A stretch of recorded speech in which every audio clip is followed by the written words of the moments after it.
suicidio es una muerte acallada. En muchas ocasiones se vive como un suceso incomprensible o hermético, ¿no?, contra lo que parece el principio natural de la vida.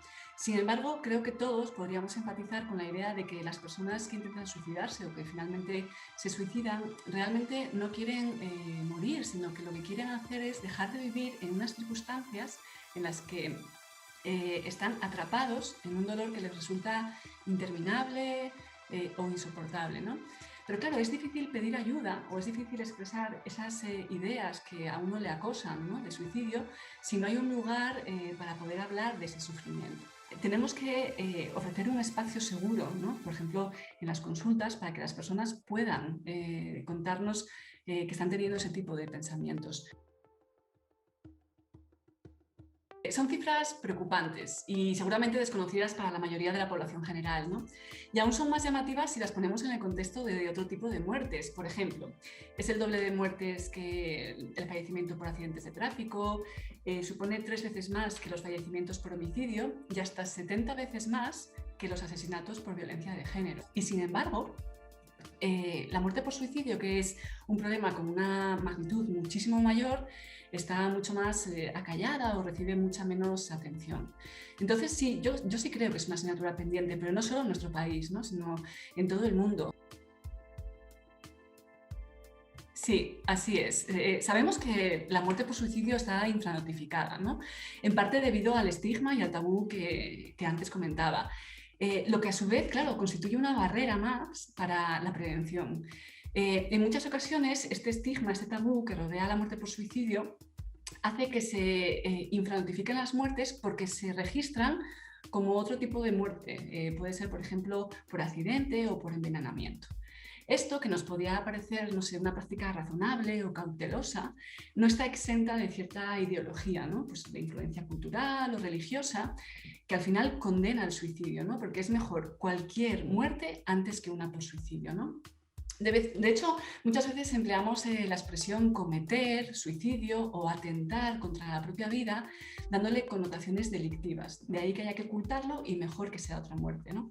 Pero además tenemos que tener en cuenta una cosa muy importante que me gustaría destacar, y es que no estamos hablando solamente de las muertes por suicidio consumado, ¿no?, sino que cuando hablamos de conducta suicida nos estamos refiriendo a otras muchas cosas, con lo cual con mayor prevalencia, que tienen que ver con la ideación, que tienen que ver con el plan, con la comunicación suicida. Es decir, el suicidio consumado es la menor o la menos frecuente de las conductas suicidas, ¿no? La tentativa suicida también sería más frecuente que el suicidio, lógicamente, y con diferencia la más frecuente es la ideación suicida. Debemos dejar de pensar en el suicidio, pues eso, como un tabú, como una forma de quitarse la propia vida, como si hubiera un principio natural, ¿no?, que impide hacer eso, y empezar a pensar en el suicidio como un problema existencial y acometer los desafíos que eso representa. Los mitos que existen sobre el suicidio, que son muy variados y están muy arraigados en la población general, hacen que la gente no se atreva a hablar de esto, con lo cual están incrementando el estigma, el tabú y las barreras para su prevención, ¿no? Por ejemplo, creencias del tipo: preguntar a una persona sobre suicidio puede hacer que lo cometa, ¿no? Con lo cual, claro, nos da muchísimo miedo para preguntar. Si creemos que eso es verdad, si creemos que existe la posibilidad de inducir a alguien, pues mejor no preguntamos, cuando en realidad esto es un gran error y ocurre lo contrario, ¿no? Preguntar a alguien de una forma empática acerca de sus ideas de suicidio, le hacemos digamos, una escucha empática y ofrecemos un lugar seguro para que lo pueda comentar, ¿no? La idea de que es un intento de manipulación o una llamada de atención es muy estigmatizante. La idea de que el que realmente se quiere matar no lo dice, por ejemplo, ¿no?, que hace que no prestemos atención a las señales de alarma que sabemos que pueden aparecer en algunas personas antes de intentar suicidarse, etcétera, ¿no? Y además hay una cosa que me preocupa especialmente, y es que estos mitos y estas falsas creencias no solo están presentes en la población general, sino que están presentes también entre los profesionales sanitarios. Y eso es algo que realmente tenemos que evitar y que tenemos que corregir de alguna manera. Nos enfrentamos a un problema que, por su propia naturaleza, solo puede ser abordado desde la prevención. Incluso la Comisión Europea, por ejemplo, ha incorporado la prevención del suicidio dentro de las 5 áreas de investigación prioritaria. En todo caso, la prevención del suicidio va a exigir un enfoque que sea innovador, que sea integral, que sea multisectorial, incluyendo, por ejemplo, a los medios de comunicación, ¿no?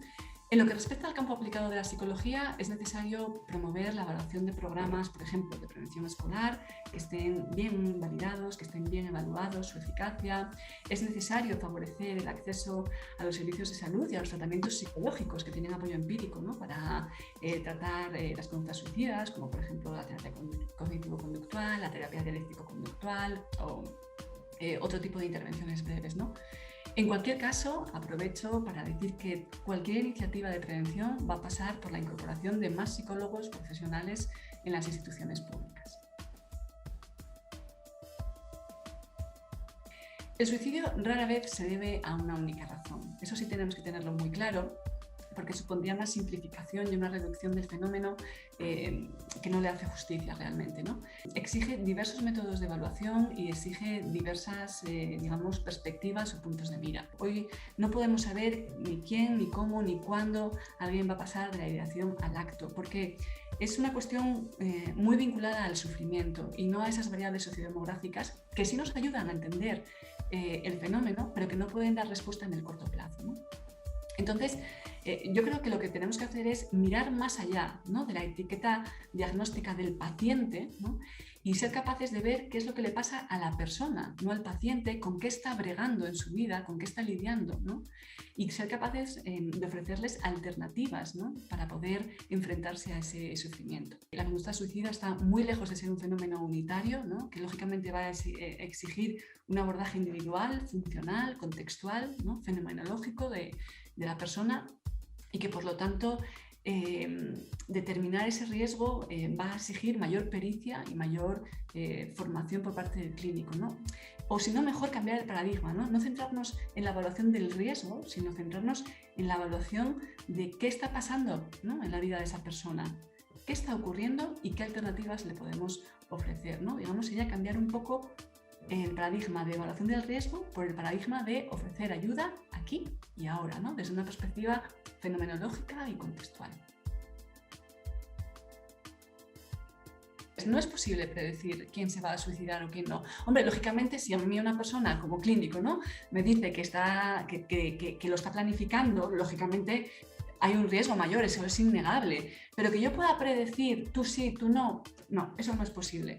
El dolor es pasajero, el dolor psicológico, quiero decir, el dolor siempre es pasajero, ¿no? Y hay un teórico muy importante británico, ¿no?, que lo dice.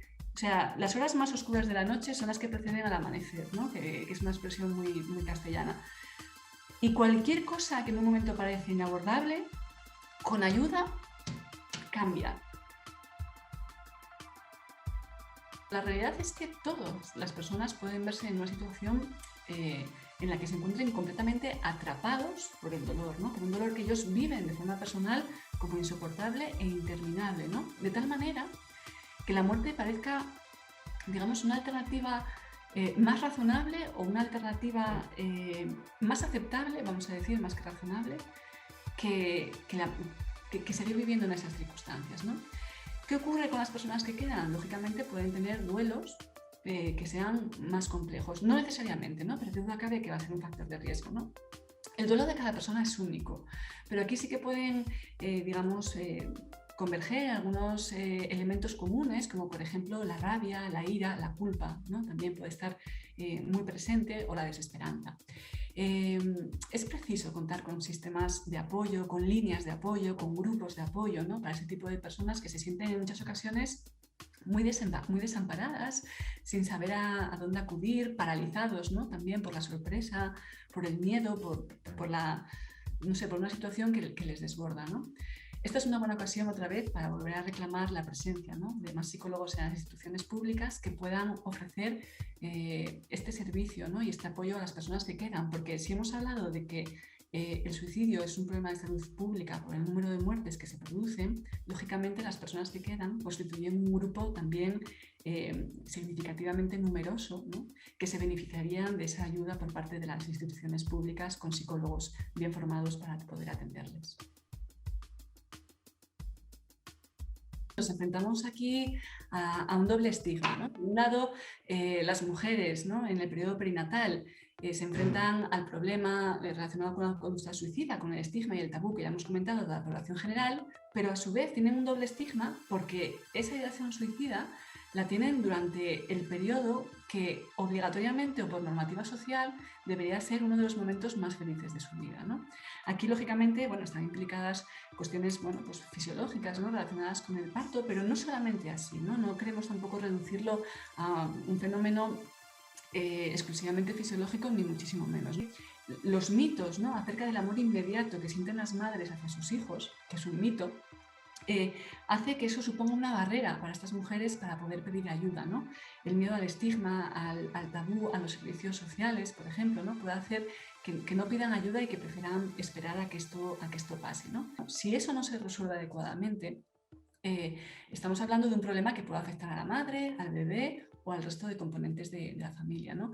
Yo creo que es necesario un psicólogo en los servicios de ginecología y de obstetricia que sepa evaluar adecuadamente este tipo de problemas, que esté sensibilizado con este tipo de conductas y que además permitan, ¿no?, intervenir de forma adecuada en este grupo de mujeres que yo creo que también se sienten en ocasiones un poco desamparadas, ¿no?, ante la incomprensión de qué es lo que puede ocurrir en la vida de una mujer para que en este periodo, insisto, ¿no?, que socialmente es de obligada, ¿no?, digamos, felicidad, uno se sienta, pues quizás eso, completamente atrapado, ¿no? No sé si el sistema les falla, pero sí parece necesario potenciar las estrategias de promoción de la salud mental en estos chicos adolescentes, chicos y chicas adolescentes, ¿no? En el caso del acoso escolar debemos evitar explicaciones que sean simplistas. No existe un único camino que lleve a un adolescente a decidir quitarse la vida, ¿no? Ya hemos dicho que se trata de un fenómeno multifactorial, complejo, dinámico, existencial en la adolescencia, ¿no? Hay que recordar los dilemas existenciales que teníamos presentes en la adolescencia, determinadas visiones a veces románticas también sobre la muerte que hay que evitar en los adolescentes, ¿no?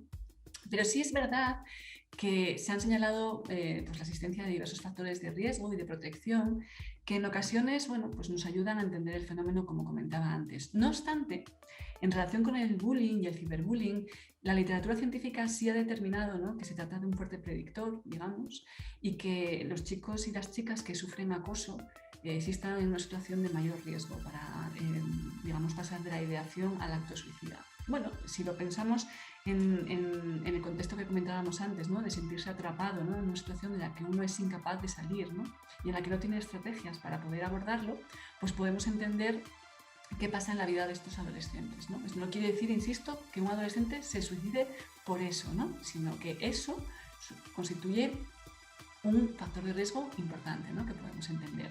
Entonces, aquí sería primordial la prevención escolar, creo que es fundamental y que hay que reclamarla, y la intervención en el contexto familiar. Y además, dichas intervenciones pasan por ser eminentemente psicológicas, es decir, tienen que nutrirse desde la perspectiva psicológica y hay que dejar paso a los psicólogos profesionales, ¿no?, y bien formados en la ciencia de la prevención.